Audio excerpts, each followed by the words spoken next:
What happens when you fail the people who trust you most? When the pressure hits and your highest values collapse into self-preservation? Does your worst, most public mistake define who you are forever? To answer that, we have to look at a man pulling a living out of the Sea of Galilee. Peter wasn't a philosopher. He wasn't a polished religious scholar.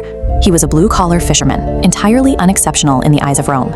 Then, a wandering rabbi named Jesus told him to drop those nets, and Peter did. He threw himself blindly into a new, uncertain path with massive enthusiasm. History is full of these moments. The heaviest burdens are consistently handed to flawed, untrained people, setting up a brutal, inevitable test of their character. Over the next 3 years, Peter watched the impossible happen daily. He even stepped over the edge of a boat into open water through sheer belief. Those experiences built a towering, aggressive confidence. This chart maps out his fatal flaw, the illusion of competence. As you can see, the line representing Peter's emotional zeal skyrockets, completely detached from his actual, tested resilience resting flat at the bottom. When Jesus warned him he would fail, Peter doubled down, swearing he would die first, mistaking his intense emotion for unshakable courage. Pure human willpower, blinded by a fragile ego, is a dangerous foundation. It shatters the second it encounters true adversity.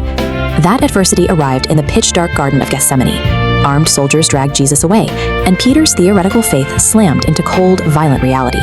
Standing in a stone courtyard, warming his hands by a fire while Jesus was on trial inside, Peter wasn't plotting malicious treason.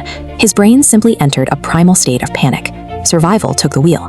This diagram illustrates that psychological freefall. With every bystander who recognized his face, a layer of Peter's identity was stripped away by the pressure. Within minutes, he lied to 3 separate people, swearing he had never even met the man. Then, a rooster crowed, and from across the courtyard, Jesus turned and made direct eye contact with Peter. In a fraction of a second, the illusion broke. The tough, unbreakable leader he thought he was dissolved into absolute rubble, and he fled into the night weeping. The following hours brought execution, death, and profound silence. Jesus was sealed in a tomb, but Peter was trapped in a different kind of grave. He existed in a total vacuum of shame, absolutely certain that his story was finished. He had committed the ultimate, indefensible betrayal. It forces an uncomfortable question. Would God still call your name after you publicly rejected him out of cowardice? You cannot self-forgive your way out of a failure that massive. An emotional void like that requires an external intervention of grace to fix. The resurrection proved death could be beaten. But as dawn broke over the Sea of Galilee, light cut through Peter's despair. Jesus didn't summon Peter to a throne room for punishment. He cooked breakfast on a quiet beach and waited for his friend to swim to shore. He asked Peter a simple question: "Do you love me?"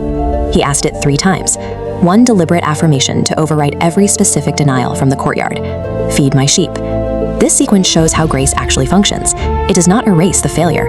It takes the broken pieces of that humiliation and fuses them together into a hardened core of empathy and purpose. A broken person who has been restored possesses a much stronger, more realistic foundation than someone who has never failed. The restoration on that beach gave Peter a new kind of authority. He no longer had to rely on the hollow bravado of a man with something to prove. Instead, he spoke with the honesty of a man who had been forgiven.